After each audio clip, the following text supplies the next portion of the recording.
اور پاکستانی قانون کے مطابق تو یہ بڑا واضح ہے کہ جب بھی کسی شخص کو آپ کسی کیس میں گرفتار کرتے ہیں تو نہ صرف یہ کہ اس کو علم میں لایا جاتا ہے کہ آپ گرفتار ہو رہے ہیں، بلکہ یہ بتایا بھی جاتا ہے کہ آپ کی اس کیس میں گرفتاری ہو رہی ہے۔ یہاں پر ایسا کچھ نہیں، چونکہ خان صاحب وہیں پر موجود تھے تو انہوں نے جج کے روبرو ہی ان سے پوچھ لیا کہ آپ بتائیں کہ کیا آپ کو علم ہے، تو خان صاحب نے ظاہر ہے بتایا کہ انہیں اس بارے میں کوئی علم نہیں ہے کہ ان کی سائفر کیس میں بھی گرفتاری ہو چکی ہوئی ہے۔ تو بہرحال سب سے پہلے تو اسی بات کو چیلنج کیا گیا ہے، اور پھر اس بات پہ بھی چیلنج کیا گیا کہ جج صاحب آپ نے بغیر ایک ملزم کو حاضر کیے اپنی عدالت میں کیسے اس کا ریمانڈ بھی دے دیا، کیسے اس کی آپ نے بغیر کوئی یعنی فزیکل کنڈیشن دیکھے، بغیر کچھ دیکھے آپ نے اس کی طرف سے کوئی وکلا ریپرزینٹ نہیں ہوئے، کس طرح آپ نے اپنے طور پر یک طرفہ طور پر اس کا جوڈیشل ریمانڈ دے دیا۔ تو یہ بہت بڑا قانونی خلا ہے۔ تیسرا جو اس میں ایک اہم بات ہوئی ہے وہ یہ کہ عمران خان صاحب کے وکلا نے بہرحال اس کیس میں بھی ضمانت کے لیے بھی درخواست دائر کر دی ہے۔ اب انٹرسٹنگلی اس کیس کی سماعت 2 ستمبر کو ہوگی ضمانت کے لیے۔ ویسے تو ریمانڈ جو ہے وہ ظاہر 14 روزہ ملا ہے، لیکن اس میں جو ضمانت کے لیے انہوں نے جب آپ جوڈیشل ریمانڈ پر ہوتے ہیں تو آپ ضمانت کے لیے اپلائی کر سکتے ہیں، جب آپ فزیکل ریمانڈ پر ہوتے ہیں تو آپ کو ضمانت کے لیے اپلائی کرنے کے ایلیجبل نہیں ہوتے۔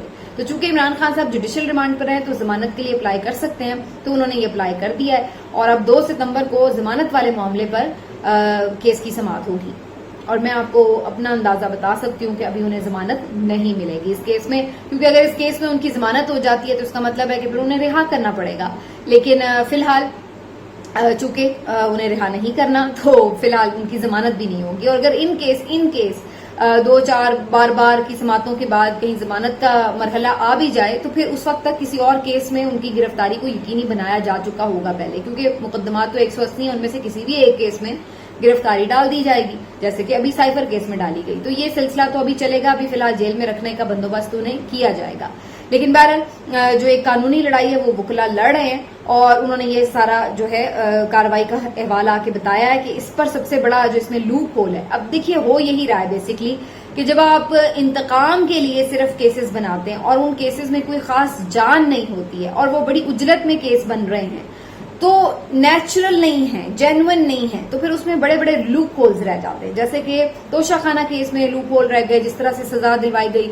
اب وہ اس قسم کا کیس کا ٹرائل ہوا کہ جسٹس عامر فاروق صاحب جیسے جج کو بھی عمران خان صاحب کی وہ سزا معطل کرنا ہی پڑی، تو اتنا اس میں لوپ ہول تھے۔ تو اب اسی طرح یہ سائفر کیس کا بھی یہی معاملہ ہے کہ اس کی ابتدا ہی اتنے بڑے بڑے لوپ ہول سے ہوئی ہے کہ اس کیس کا زیادہ دیر قدموں پر رہنا بڑا مشکل ہے۔ تو اس وجہ سے یہاں پر ہی ٹیکنیکل گراؤنڈز پر یہ کیس فارغ ہو جاتا ہے کہ بھائی آپ نے ایک بندے کی گرفتاری کیسے ڈالی، اس کو جوڈیشل ریمانڈ میں کیسے دے دیا جبکہ اس کو پتہ بھی نہیں ہے۔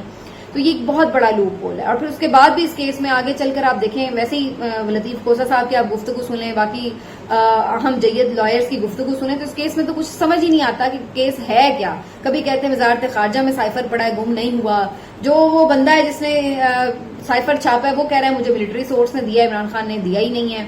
اور پھر جو یہ رانا ثناء اللہ کے اسٹیٹمنٹس ہیں وہ آن ریکارڈ ہیں جہاں پہ وہ کہہ رہے ہیں کہ سائفر وہاں پڑا ہوا ہے۔ تو اب یہ پتہ نہیں انہوں نے کیا کیس بنانا ہے، لیکن جو بھی بنانا ہے وہ بننا ان کا ڈبا چربا فلم کی طرح ہی ہے، اس لیے کہ جینوئن نہیں ہوتا تو پھر اس میں غلطیاں رہ جاتی ہیں، اور اسی طرح یہ غلطیاں نہیں بلکہ غلطوں سے بھرا ہوا غلطیں ہوتے ہیں ان کے کیسز میں۔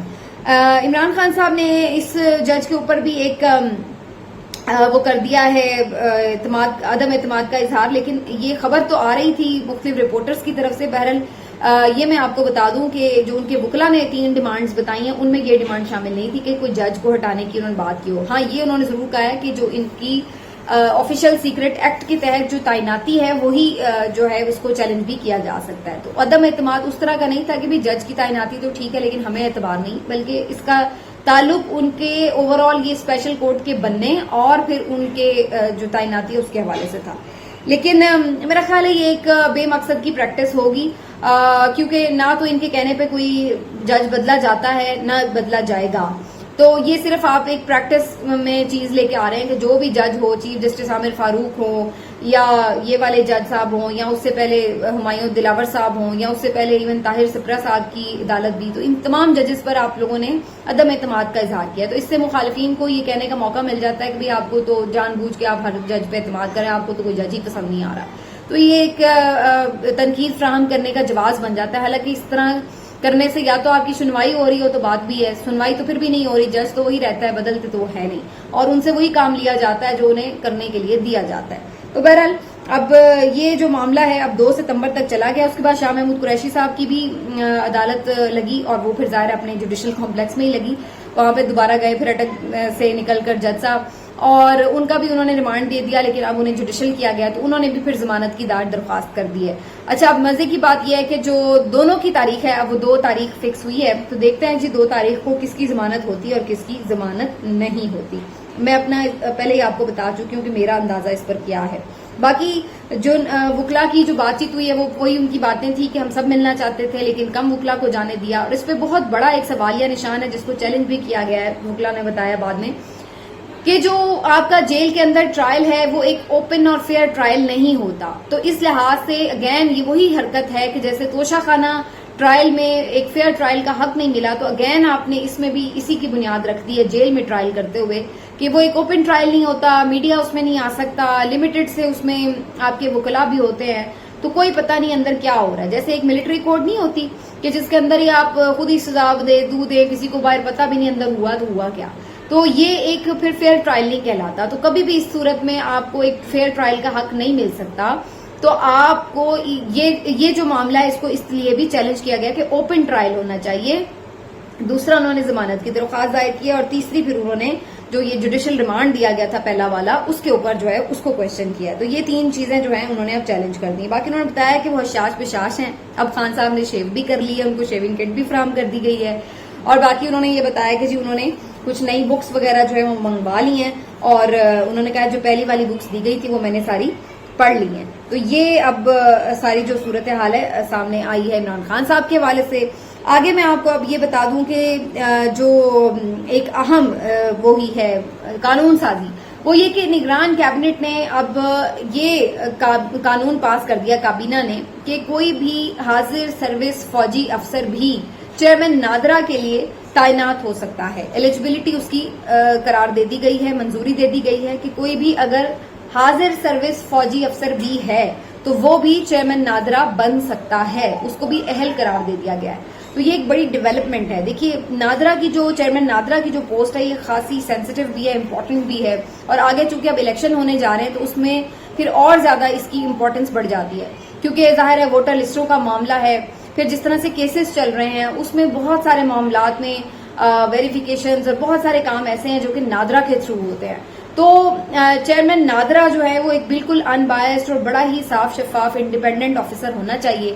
لیکن یہاں پر اب چیئرمین نادرا کے لیے بھی ایک فوجی افسر کو لگا دیا جاتا ہے جو کہ سٹنگ افسر ہے. اگر اس کو لگایا جاتا ہے تو یہ اٹ سیلف ایک بڑا کوشچن مارک بن جائے گا. اگین میرا خیال ہے کہ جو کرتا دھرتا ہے ان کو یہ سوچنا چاہیے کہ آلریڈی بہت سارے حوالوں سے ادارے پہ تنقید کا سلسلہ جاری ہے، تو آپ مزید کوئی اس قسم کی اگر ٹرانسفر پوسٹنگ کرتے ہیں تو اس میں پھر مزید جو تنقید کے نشانے ہیں جو آپ اس کی زد میں آ جاتے ہیں، اور پھر وہ آپ کہتے ہیں نا کہ توپوں کا دھانا بن جاتے ہیں، وہ والا جو معاملہ ہے وہ ہو جاتا ہے.